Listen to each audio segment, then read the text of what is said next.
Good morning to all of you. Today we are going to discuss on BO, business organization. But business organization is divided in various points such as introduction, meaning, concept, nature, types of business, business system. आज हम लोग चर्चा करेंगे business के बारे में. What is business या what do you mean by business. व्यवसाय से आप क्या समझते हैं? व्यवसाय से आप क्या समझते हैं? व्यवसाय की अवधारणा क्या है? व्यवसाय की अवधारणा क्या है? प्रत्येक व्यक्ति अलग अलग दृष्टिकोण से व्यवसाय को देखता है. पहले की तरह बताओ, व्यवसाय की अवधारणा से क्या समझते हैं? Concept of business.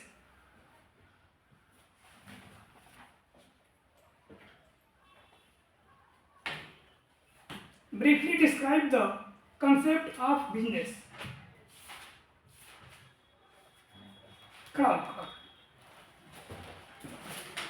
नहीं पता सर.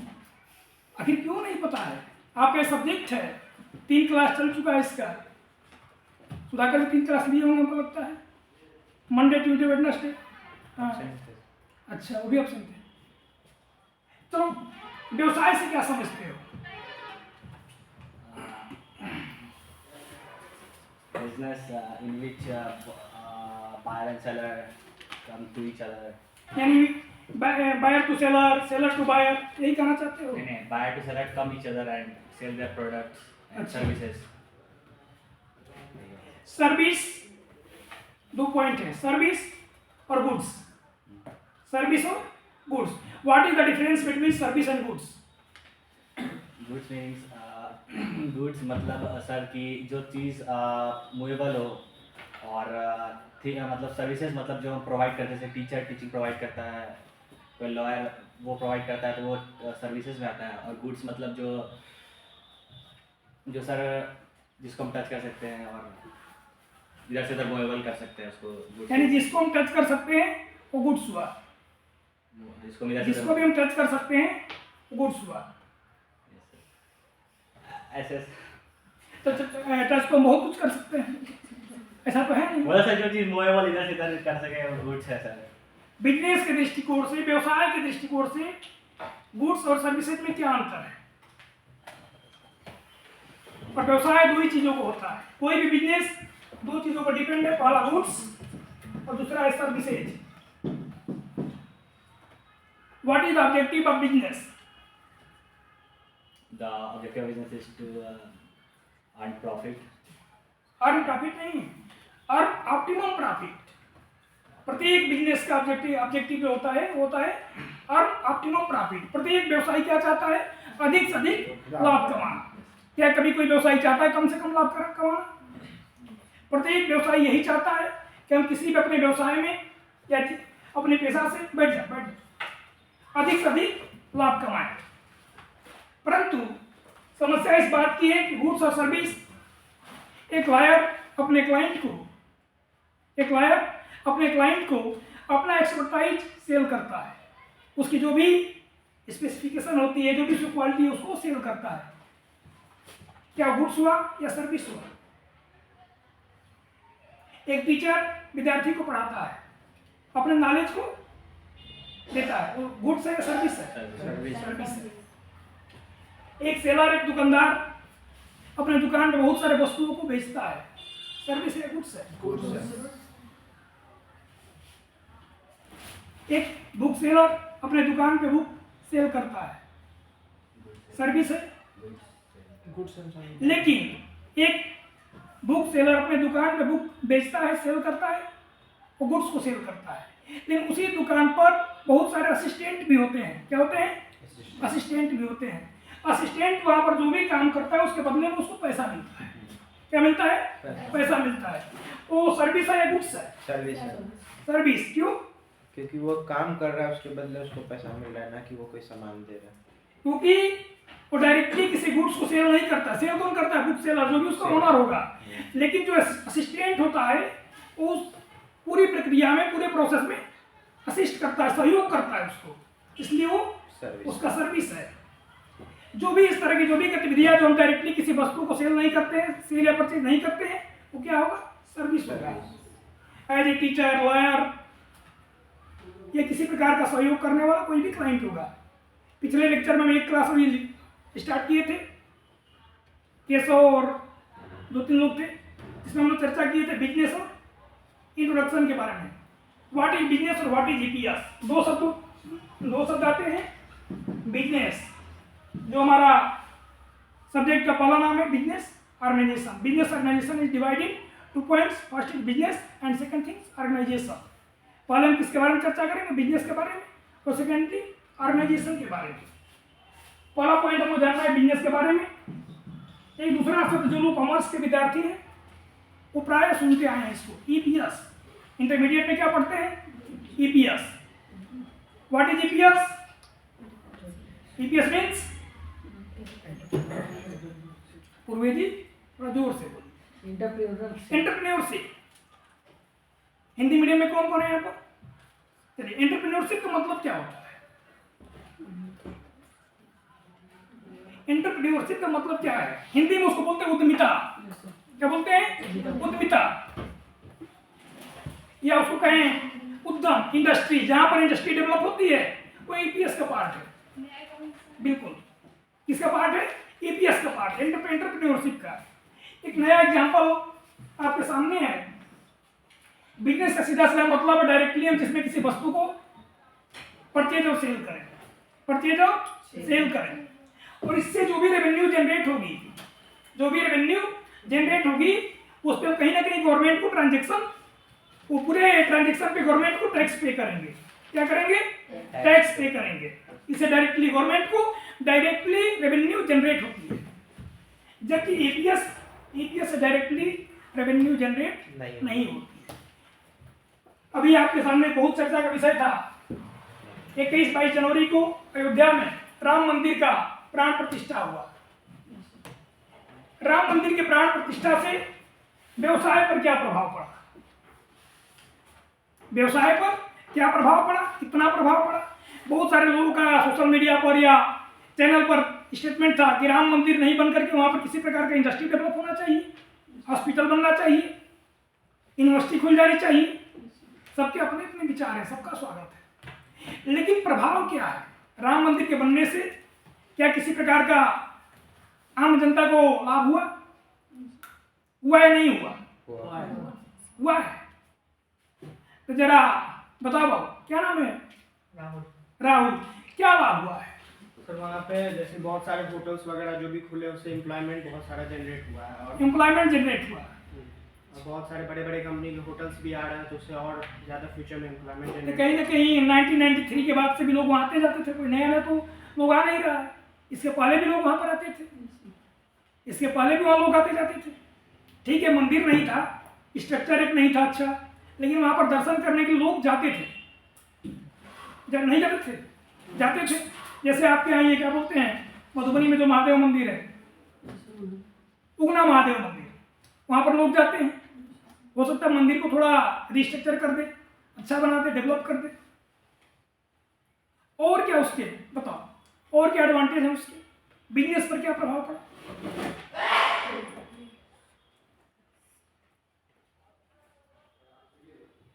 राम मंदिर के बनने के बाद से सबसे पहला उसके एडवांटेज है जो राहुल ने बताया कि वहां पर एम्प्लॉयमेंट जनरेट हुआ, रोजगार के अवसर विकसित हुए, रोजगार के अवसर विकसित हुए।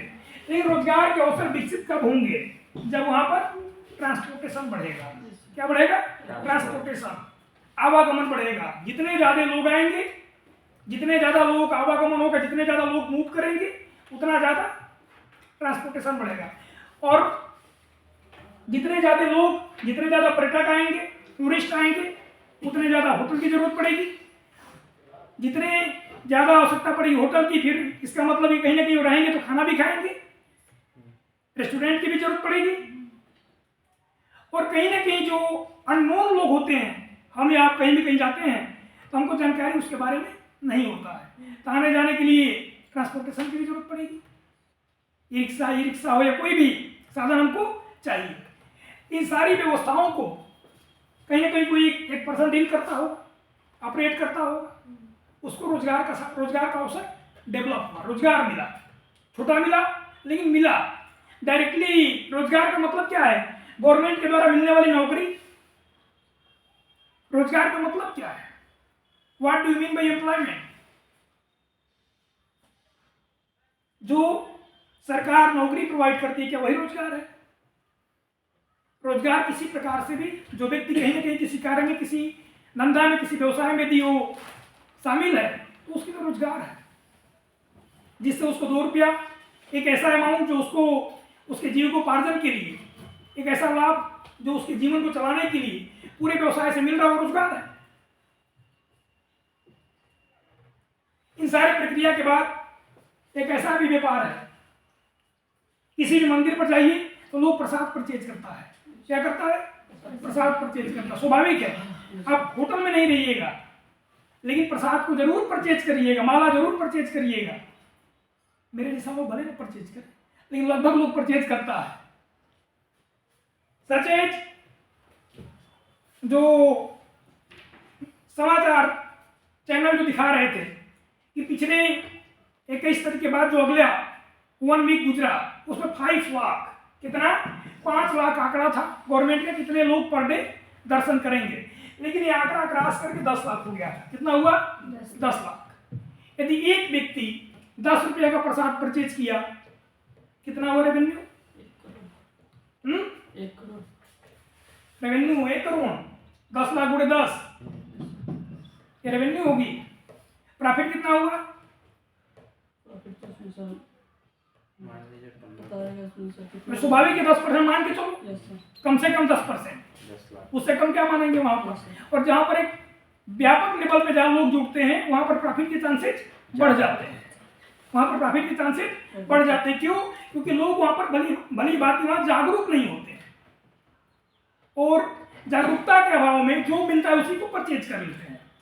कई बार आप जाइए देखिएगा, शुरू में फूल वाले माला वाले, फूल वाले, प्रसाद वाले महंगा देते हैं और उनका एक बड़ा अच्छा कोटेशन होता है, अंदर कुछ नहीं मिलता है, अंदर कुछ नहीं मिलता है और लोगों को लगता है कि अंदर कुछ नहीं मिलेगा, अच्छा यहीं परचेज कर लो। यदि 1 करोड़ रुपया का एक दिन में रेवेन्यू हुआ करो, इसे कहीं ना कहीं 1% टैक्स जाता होगा भारत सरकार को। ठीक है, मंदिर में जो दर्शन करने वाले लोग आए उन्होंने गवर्नमेंट को कुछ नहीं दिया, बिल्कुल नहीं दिया, हम इसको एग्री करते हैं। लेकिन जो परचेज किए, जो हमारा सेलर था वो भी कहीं से परचेज किया होगा और परचेज करने पर जीएसटी पे किया होगा। तो जब जीएसटी कितना पे किया होगा? मिनिमम जीएसटी चार्ज कितना है? 5%। GST means goods and service service tax. यदि 1 करोड़ पर 5% जीएसटी हम लगाते हैं तो कितना होगा? 5 लाख। 5 लाख रुपए। 5 लाख रुपया, 50 लाख, 5 लाख। 5 लाख। 5 लाख रुपया यदि जीएसटी हुआ तो उसमें से स्टेट गवर्नमेंट को कितना रेवेन्यू हुआ? 2.5 लाख। स्टेट गवर्नमेंट को रेवेन्यू कितनी होगी? 2.5 लाख। अरे भाई 5 लाख का रेवेन्यू हुआ, तुम 2.5 लाख बता रहे हो। क्या नाम है आपका? कृति। कृति 5 लाख रुपए की रेवेन्यू हुई है टोटल जीएसटी के रूप में। जीएसटी कितना हुआ? 1 करोड़ रुपया का रेवेन्यू हुआ जिसपे जीएसटी लगाया गया 5%। एक एग्जाम्पल के लिए तो हुआ 5 लाख रुपया। तो स्टेट गवर्नमेंट को कितना होगा? स्टेट गवर्नमेंट को 5 लाख में कितना मिलेगा? 3 लाख, 4 लाख या 5 लाख या कुछ और? 2.5 लाख का है। लिख लेते भैया इनका भी, रुक जा। केशव का 2.5 लाख। रुक जा भैया, उनको बताना है तो तुम्हें सब जान जाओगी, सबका जानेगा। चलो अच्छी बात है, बोलो। नहीं पता? बोलो, अपने बगल में बोलो। 5 लाख रुपए का जीएसटी जनरेट हुआ। GST means goods and service tax. जो भी वस्तु या सेवा हम सेल्स किए या उसके बदले में ट्रांजैक्शन किए वो 5 लाख रुपए का हुआ। तो 5 लाख रुपए में से जीएसटी 2 भाग में डिवाइड होती है। एक होती है सीजीएसटी, क्या होती है? सीजीएसटी। और एक होती है एसजीएसटी और तीसरा होता है आईजीएसटी। लेकिन इसकी जरूरत बहुत कम पड़ती है। अक्सर हम दो भागों में डिवाइड करते हैं, CGST और IGST, CGST और SGST। CGST का मतलब central goods and service tax और SGST का मतलब state goods and service tax. वर्तमान में यही कंसेप्ट चल रहा है। तो 5 लाख रुपए में से CGST कितना हुआ और SGST कितना हुआ, बताओ भाई लड़की, तुम तो जानकार आदमी हो। हाँ राहुल,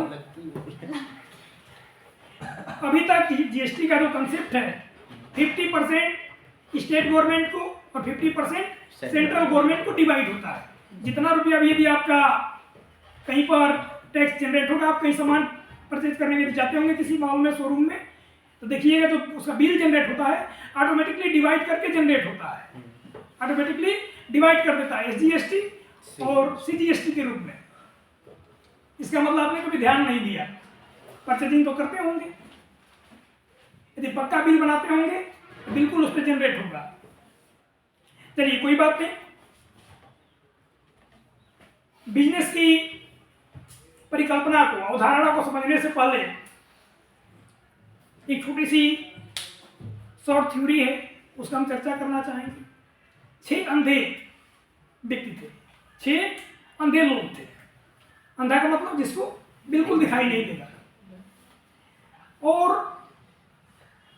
सबको एक हाथी पकड़ा दिया गया। क्या पकड़ाया गया? हाथी, एलिफेंट।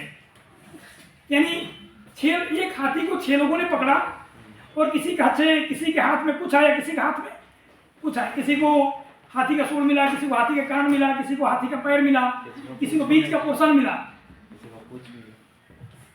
अंत में रिजल्ट क्या आया कि 6 लोगों ने हाथी को अपने अनुसार डिस्क्राइब किया। जिन्होंने हाथी का सूंड पकड़ा उन्होंने उसको बताया कि सांप की तरह है, उन्होंने बताया कि सांप की तरह है। जिन्होंने हाथी का पैर पकड़ा था वो बताया कि पिलर की तरह है। भाई स्वाभाविक है, जो हाथी का कान पकड़ा वो बोला बहुत मुलायम था, रोटी की तरह, और जिसको बीच का पोर्शन मिला वो बताया नहीं बहुत मजबूत था। इसी प्रकार से व्यवसाय को भी अलग अलग लोग, अलग अलग व्यक्ति अलग अलग तरीके से डिस्क्राइब करता है। जिसको जो समझ में आता है वही उसकी विवेचना करता है, और यही व्यवसाय की अवधारणा है। कई बार लोग कहता है कि हम व्यवसाय करना फायदेमंद नहीं है। जो व्यवसाय में फेल्योर हो गया वो अपनी बात बताता है, हर व्यक्ति अपने अनुभव को शेयर करता है। वो कहता ना व्यवसाय कभी मत करिएगा। कई लोग जो सफल हो गए वो कहते नहीं व्यवसाय वाकई में फायदेमंद है। कई बार सुने होंगे लोग कहता है कि एक नौकरी करने वाला पर्सन, एक सर्विसमैन, अपने नौकरी में यदि स्टार्टिंग किया होगा 10,000 रुपये से, कितने से 10,000 रुपया पर मंथ, और रिटायर होने की उम्र तक 1,20,000 पर मंथ सैलरी उसकी पहुंच गई। कितना शुरू किया था? 10,000 से। रिटायर के समय कितना सैलरी होगी उसकी? रिटायरमेंट के समय 1,20,000। लेकिन जब उस व्यक्ति का बेटा पुनः जॉब में आएगा तो कहाँ शुरू करेगा? 10,000 शुरू करेगा। लेकिन एक बिजनेसमैन 10,000 रुपया के प्रॉफिट से बिजनेस स्टार्ट किया और 1,20,000 पर अपने बिजनेस से मूव कर गया और उसके बेटे ने वहां से स्टार्ट की, तो उसको प्रॉफिट कितना होगा? 1,20,000 के बाद स्टार्ट होगा, क्योंकि उसको दोबारा वर्क करना नहीं है। लेकिन नौकरी वाले को जिस प्रोसेस से वो वहां तक आया था उसी प्रोसेस को उसका बेटा भी करता है। अपनी अपनी सबकी थ्योरी है। बिजनेस और ईपीएस में अंतर समझा? ईपीएस का मतलब इनडायरेक्टली कहीं ना कहीं जो टैक्स होता है गवर्नमेंट को हम पे करते हैं, इंडस्ट्री डेवलप होती है। हमारे यहाँ मखाना का कारोबार है, मधुबनी में किसका कारोबार है? मखाना का। मखाना के कारोबार से क्या टैक्स जनरेट होता है? होता है नहीं होता है? कैसे होता है? किसान मखाना उपजाता है। किसान जो हमारा फार्मर है, जो किसान है, वो मखाना का प्रोडक्शन करता है, मखाना का प्रोडक्शन करता है, लेकिन वो टैक्स नहीं देता है, टैक्स नहीं देता है। लेकिन जब उसी मखाने को अलग अलग जगहों से छोटे छोटे मात्रा में खरीद करके एक जगह बड़ी जगह पर सेल किया जाता है तो व्यवसायी उसको टैक्स देता है। मखाना को जीआई टैग मिला हुआ है, मखाना को जीआई टैग कब मिला? मखाना को जीआई टैग मिला हुआ मालूम है आपको? जीआई टैग होता क्या है? जीआई टैग बिजनेस में जीआई टैग बड़ा इंपॉर्टेंट पॉइंट है। जीआई टैग मिलता कैसे है, इस पे कल चर्चा करके भाई एक बार ध्यान करके आइएगा।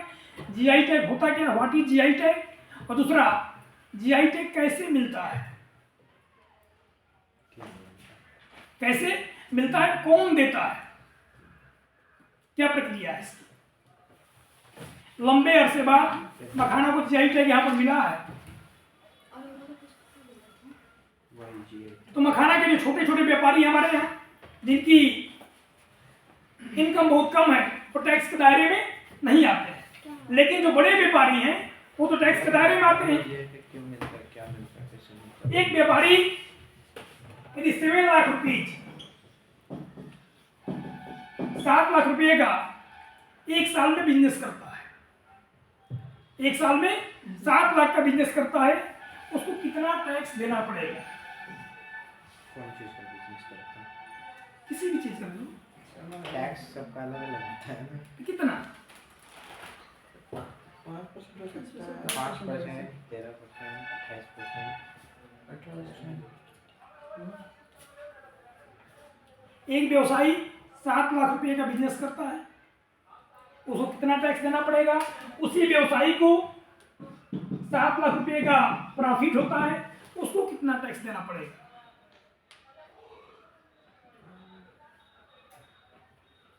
अगर 5% टैक्स देता है 7 लाख तो 25,000। 5%? किस चीज का? कपड़ा कपड़ा का। पहला वाला लाइन आपने हमारा शायद ध्यान से नहीं सुना, दूसरा वाला भी हमको लगता है ध्यान से नहीं सुना आपने। 7 एक व्यवसायी 7 लाख रुपीज का पर एनम बिजनेस करता है, कितना टैक्स देगा? पहला लाइन। सेकेंड लाइन, उसी व्यवसायी को एक साल में 7 लाख रुपए का प्रॉफिट होता है, तो कितना टैक्स पे करेगा? 7 लाख का बिजनेस करता है एक साल में। है, वो फर्स्ट कंडीशन है। हम्म, सेकेंड क्वेश्चन है, उसी व्यापारी को यदि 7 लाख रुपए का प्रॉफिट होता है तो कितना टैक्स पे करेगा?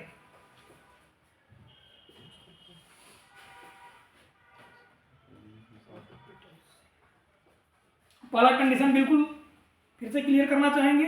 7 लाख रुपए का यदि वो बिजनेस कर रहा है तो उसके बिजनेस में उसका कॉस्ट भी इंक्लूड होगा, उसका कॉस्ट भी इंक्लूड होगा और प्रॉफिट भी इंक्लूड होगा।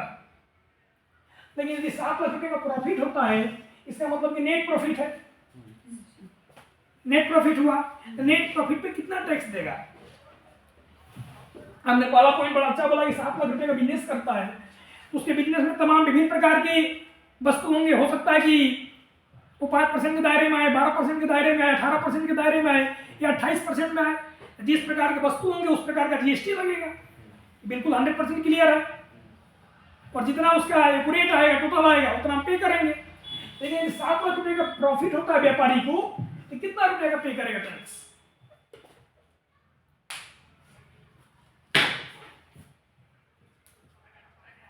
लकी 7 लाख रुपए का प्रॉफिट हुआ, कितना टैक्स पे करेगा?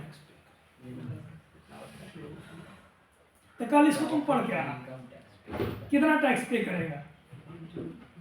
सर प्रॉफिट पे तो इनकम टैक्स पे होगा। बिल्कुल। इनकम टैक्स का जो रेट होगा उस रेट में। कितना? वही तो पूछो, वही तुम जानना चाहते हैं, कितना? रेट ही नहीं मालूम है। आप लोगों के सेमेस्टर 2 में एक सब्जेक्ट है जीएस का, है क्या? जीएस जीएस नहीं, सेमेस्टर 2 में नहीं। सेमेस्टर 1 में था। नहीं हो सकता है आगे हो। ये जनरल अवेयरनेस का पॉइंट है। अभी निर्मला सीतारमण ने बजट पेश किया विद इन ए वीक, पिछले सप्ताह पेश किया, और उसमें पूरा उन्होंने प्रस्तुत किया था कि हम कितना टैक्स से हमारा टैक्स स्लैब क्या है और हम किस तरीके से किस पर टैक्स लगाएंगे और हमारा अगला विजन क्या है। वर्तमान जो हमारा न्यू टैक्स स्लैब है, न्यू टैक्स स्लैब क्या है, कितने अमाउंट तक टैक्स एग्जेम्प्टेड है। किसी व्यक्ति को, इंडिविजुअल पर्सन को कितना अमाउंट इनकम होगा तो उस पर टैक्स नहीं लगेगा। 5 लाख ऐसा 5 लाख लिख लेते हैं। 7 लाख। चलो भाई साहब ने कहा 5 लाख, केशव कह रहे हैं 7 लाख, उसको भी लिख लेते हैं। हम किसी को निराश नहीं करेंगे। और कोई 9 लाख वाला भी कोई है? 8 आएगा 7 के बाद। 5 तो 7 हुआ ना, 7 पे 2 और बढ़ा दिया। क्या भाई? बोली लगा। एनीवन? हमारे पास वर्तमान में इंडिया में 2 टैक्स स्लैब है। पहला हमारा ओल्ड टैक्स स्लैब, जो हमारा पुराना टैक्स का सिस्टम है, अभी तक वर्तमान में वही चल रहा है। नया वाला भी चल रहा है, लेकिन उसको लोग एडाप्ट नहीं कर पा रहे हैं। नया टैक्स स्लैब है, उसमें कितना छूट मिला? पुराने टैक्स स्लैब में 3.5 लाख रुपये टैक्स एग्जेम्प्टेड था, 2.5 लाख था इंडिविजुअल पर्सन यूथ के लिए, और 50 रुपये बढ़ गया था प्लस 62 ईयर के लिए, जो रिटायरमेंट के बाद लोग आते हैं। लेकिन जो नया टैक्स स्लैब बना है उसमें 7 लाख रुपया टैक्स से एग्जेम्प्टेड है। इतना अमाउंट आपका होता है रेवेन्यू, तो आपको कोई टैक्स नहीं देना पड़ेगा। दूसरा कंडीशन, उसी टैक्स स्लैब में एक और अमाउंट है 7,50,000, इतना अमाउंट भी एग्जेम्प्टेड है। लेकिन किसके लिए? जो गवर्नमेंट जॉब वाले होंगे, जो सरकारी नौकरी वाले होंगे, उनको 7,50,000 रुपया की यदि वार्षिक इनकम होती है तो टैक्स के दायरे में नहीं आएंगे। जो प्राइवेट जॉब के लोग हैं, उनको 7 लाख रुपया यदि वार्षिक इनकम होती है, उनको टैक्स नहीं देना पड़ेगा। लेकिन इस पूरे सिस्टम में किसी प्रकार का डिडक्शन काउंट नहीं होगा। आप लोगों में से किसी का बीमा है? बीमा कराए हैं? LIC, life insurance corporation of India. बीमा का व्यवसाय करने वाली कुछ कंपनियों का नाम बताएं। LIC, भारतीय बीमा निगम। अच्छा, को लिख लेते हैं कि LIC हो गया। दूसरा भारतीय बीमा निगम। भारतीय बीमा निगम, भारतीय बीमा निगम। तीसरा, लगभग सबके घर में सब लोग बीमा से परिचित हैं। बीमा से परिचित सब लोग हैं। सबके घर में यदि आपका नहीं होगा तो आपके परिवार में जरूर किसी न किसी का बीमा जरूर होगा। 100% श्योर है। अभी प्रधानमंत्री नरेंद्र मोदी जी ने 17 में एक योजना लॉन्च की थी, सबसे कम पैसे पे बीमा था, दुर्घटना बीमा लॉन्च किया था, याद है? प्रधानमंत्री जनधन बीमा योजना, प्रधानमंत्री जनधन बीमा योजना PMJBY, प्रधानमंत्री दुर्घटना बीमा योजना, और तीसरा पॉलिसी थी उनकी प्रधानमंत्री अटल पेंशन योजना। प्रधानमंत्री बीमा योजना में पहला किस्त था 12 रुपीज, 12 रुपया। कितना था? 12 रुपया। 12 रुपया का मतलब हुआ 1 महीने का 1 रुपया। 12 महीने से डिवाइड करिए, कितना आएगा? 1 रुपया। 1 महीने का 1 रुपया आपका पॉलिसी का प्रीमियम था। 1 साल में 12 रुपये दीजिएगा, और बाई चांस किसी के साथ दुर्घटना ना घटे, दुर्घटना होने पर उसको 2 लाख रुपए का भुगतान होता था। इसी प्रकार दूसरे की पॉलिसी थी, उसका प्रीमियम था 350 रुपये के आसपास, यानी 350 के आसपास थी उसकी। उसमें भी किसी प्रकार से कोई दुर्घटना हुआ, कुछ आंशिक रूप से कुछ नुकसान हो गया किसी को फिजिकल, उसको भी उसका भुगतान करती थी कंपनी। तीसरा पॉलिसी प्रधानमंत्री अटल पेंशन योजना, उसमें एक पूरा स्ट्रक्चर बनाया हुआ था कि यदि आप अपने सैलरी से इतना रुपया डिडक्ट करते हैं तो आपको रिटायर होने के बाद से इतना रुपया का कंपनी पे करेगी। जितनी ज़्यादा मात्रा में पैसा कटाइएगा उतनी ज़्यादा आपको कंपनी पेमेंट करेगी। लेकिन हम जानना चाहते हैं कि आप लोगों ने जब बीमा कराया, लगभग सबके खाते से 12 रुपया आवा, 350 तो नहीं, लेकिन 12 रुपया सबके खाते से लगभग कटता है। यदि आप अपना पासबुक चेक करते होंगे कभी तो देखिएगा, यदि आपका अकाउंट होगा 12 रुपये साल में जरूर कटता है। और बैंक वालों ने बिना पूछे, बिना कंसेंट लिए ये बीमा सबको कर दिया। कभी चेक किया आपने अपना पासबुक? नहीं चेक की, बीमा आपके नाम पर है, चिंता मत करो। 2 लाख रुपया आपका फिक्स है, ऐसा हो ना कभी, लेकिन आपके पास श्योर है। बीमा करने वाली, जीवन बीमा करने वाली कंपनियों के नाम बताओ। बंद करो यार मोबाइल, ये तो घर पे ही पढ़ लोगे। 12 रुपये चेक बिल्कुल चेक कर लो, 12 रुपया। आज उसका दाम बढ़ के हो गया 20 रुपया। 20 रुपये हो गया सर। हाँ, उस प्रीमियम को बढ़ा के 20 रुपया कर दिया है। हमको तो याद था 12 रुपया। जब 20 रुपया कटने का मैसेज है, हमने तुरंत बैंक से संपर्क किया, 20 रुपये क्यों काटे? बोला सर बीमा योजना। हमने क्यों? तो 12 रुपया। बोला बढ़ गया प्रीमियम, हमारा बंद कर दो, आपको नहीं चाहिए पॉलिसी। नहीं पड़ेगा। तो बोला कि गवर्नमेंट का ऑर्डर है, इसको हमको करना पड़ेगा।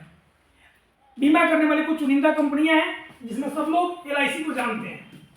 LIC का नाम सब लोगों ने सुना हुआ है। LIC मीन्स, इसका नाम आजकल हो गया है, कॉर्पोरेशन। इसका नाम हो गया LICI। LICI means life insurance corporation of India. Life insurance corporation of India. आपने दूसरा नाम बताया भारतीय बीमा निगम। ये कौन सी कंपनी है? हाँ सर, 20 रुपया कटा हुआ है। हाँ, 20 रुपया कटा है ना? PMSBI। लेकिन जब ये शुरू हुआ था, इसकी प्रीमियम मात्र 12 रुपये थी और दूसरे वाले का 335 रुपया था। ये भी बढ़ा करके 350 कर दिया है। भारत में बीमा व्यवसाय, बीमा का बिजनेस करने वाली चुनिंदा कंपनियां हैं, जिसमें से एकमात्र कंपनी है गवर्नमेंट की, गवर्नमेंट सेक्टर की, पब्लिक सेक्टर कह सकते हैं, जिसको हम कहते हैं LIC, life insurance corporation of India. इसके अलावा पूरे भारत में 23 कंपनी, 23 कंपनी बीमा का व्यवसाय करती हैं प्राइवेट सेक्टर में। किसमें? प्राइवेट सेक्टर में, जिसमें स्टार यूनियन दाइची, सहारा, HDFC इंश्योरेंस, ICICI प्रूडेंशियल, इस तरह की विभिन्न कंपनियां 23 कंपनी हैं और सबका कहीं ना कहीं किसी दूसरे देश की कंपनियों के साथ कोलिब्रेशन है। सहारा का नाम आप सुने हुए हैं? डूब गया, अब निकलेगा नहीं। नहीं करना पैसा। अभी नहीं निकल रहा है सर, लेकिन बोला है सरकार 500 करोड़ रुपया फंड दिया है, देगा उसमें से जितना हो सके। तो मतलब कितना मिलेगा? सर जिसका मतलब ऐसा बोला है, मतलब प्रॉफिट तो नहीं देगा, लेकिन जो वो लगाया है उसका कॉस्ट प्राइस उसको मिल जाएगा सर। असल में यानी जितना जमा किया उतना ही मिलेगा। असल मिल जाएगा। ये मान के चल के गया, कोई ठीक नहीं मिलेगा कि नहीं मिलेगा, वो भी कोई ठीक नहीं है सर। वो भी ठीक नहीं। मेरा खुद का वो काम करके किसी सर एजेंट है, चलो लेकिन ठीक है जी, जो उसका पॉलिसी होल्डर था, समस्या उसको होनी चाहिए ना जी। एजेंट को क्या समस्या है? उसको तो कमीशन मिल चुका होगा। एजेंट को कोई समस्या नहीं है। पॉलिसी अपना करा लिया होगा सर। मेरा क्यों लगा है सर, 5 लाख रुपया लगा है। अरे तुम भी रखे, कोई बात नहीं, निकल जाएगा। पेशेंस बनाए रखो, इतना चिंता मत करो, चिंतन करो। तो उसी प्रकार से LIC सबसे पहले 1956 में 1956 में स्टार्ट हुई। कब शुरू हुई? 1956 में। और उस समय भारत में बीमा करने वाली एकमात्र कंपनी थी LIC, भारतीय जीवन बीमा निगम। लेकिन 1993 में जब लिबरलाइजेशन लागू हुआ, उदारीकरण लागू हुआ, तो हमारे भारत में विभिन्न क्षेत्रों में एजुकेशन, इंश्योरेंस या पब्लिक सेक्टर में काम करने वाली विभिन्न कंपनियों में निजी क्षेत्र का प्रवेश हुआ, प्राइवेट सेक्टर का एंट्री हुआ। और उसी के परिणाम स्वरूप 2001 में भारत के बीमा व्यवसाय में निजी कंपनियों का स्टार्टिंग हुआ और अपना काम करना शुरू किया। लेकिन सबसे बड़ा फैक्टर क्या है, दोनों में डिफरेंस क्या है? बीमा क्या करता है? दोनों कंपनियां बीमा करती हैं, प्राइवेट सेक्टर की भी और पब्लिक सेक्टर की भी। लेकिन समस्या क्या है कि आपको LIC के एजेंट या LIC का जो ऑफिस है, आपको लगभग हर जगह मिल जाएगा, रूरल एरिया में भी और अर्बन एरिया में भी। लेकिन समस्या आती है, जो प्राइवेट सेक्टर की कंपनीज हैं, उनके ऑफिस आपको सिर्फ अर्बन एरिया में मिलेंगे। यहाँ पर आपको जयनगर में कोई लगभग कंपनी का ऑफिस नहीं मिलेगा। ये पहला एक कंपेरिजन है। दूसरा कंपेरिजन, LIC में पेमेंट होने में टाइम लगता है, इसकी तुलना में जो प्राइवेट कंपनी है वो पेमेंट समय पे करती है, मैच्योरिटी के जस्ट बाद वो पेमेंट कर देती है। तीसरा, LIC का जो वर्किंग स्टाइल है और प्राइवेट कंपनी के जो वर्कर्स, दोनों बहुत बड़ा डिफरेंस है। LIC के जो वर्कर हैं कहीं ना कहीं पुराने लोग हैं और वो कंप्यूटराइजेशन को अडॉप्ट करना नहीं चाहते हैं। वो हमेशा यही चाहते हैं कि जो हैंडवर्क हो उसी को हम करें। फिर भी लगातार LIC ने भी अपने सिस्टम को चेंज किया है, फिर भी कहीं ना कहीं निजी कंपनियों का जो सिस्टम है उनसे बहुत आगे है। प्राइवेट सेक्टर की जो कंपनियां हैं आपको पर मंथ या जब भी जरूरत पड़ेगी आपको मैसेज के माध्यम से, ईमेल के माध्यम से कम्युनिकेट करती रहती हैं। लेकिन आज भी LIC के जो एजेंट्स है, LIC की जो कंपनी है उतना एक्टिव नहीं है, एक्टिव है उतना एक्टिव नहीं है। अब तो LIC भी ऑनलाइन पेमेंट लेना शुरू कर दी है। सहारा ने तो जो इंश्योरेंस का सेक्टर है या क्या कह सकते हैं इसको, समूह का जो सेक्टर है उसमें एकदम बूम मचा के रख दिया था। सहारा की शुरुआत कहाँ से हुई थी? भाई आप लोग तो सहारा श्री हैं। सहारा श्री, सहारा का जो शुरुआत हुआ वो लखनऊ से हुआ। कहाँ से हुआ? लखनऊ से। और आप सहारा से जुड़े हुए हैं, इसलिए जानना था सहारा श्री का नाम क्या था? बताओ। तो आप जैसे लोग जो सहारा को अडॉप्ट किए हुए दूसरे को सहारा देते थे, वो लोग उनका नाम नहीं जानते। उनको क्या पता? जानना चाहिए, हम लोग कॉमर्स के विद्यार्थी हैं, जानना।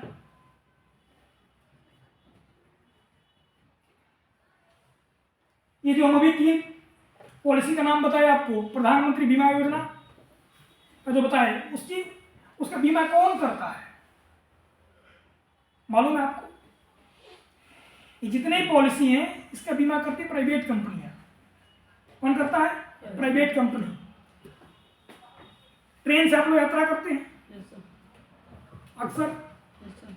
जनरल टिकट है, स्लीपर एसी, Yes, दोनों में किए होंगे लगभग, 3 आगे भी करते, तीनों में किए होंगे। तो कभी टिकट अपने से बुक किए? sir. कौन कौन अपने से स्लीपर का टिकट बुक किया, AC का बुक किए हो? टिकट को बुक करते समय एक ऑप्शन आता है इंश्योरेंस का, इंश्योरेंस का।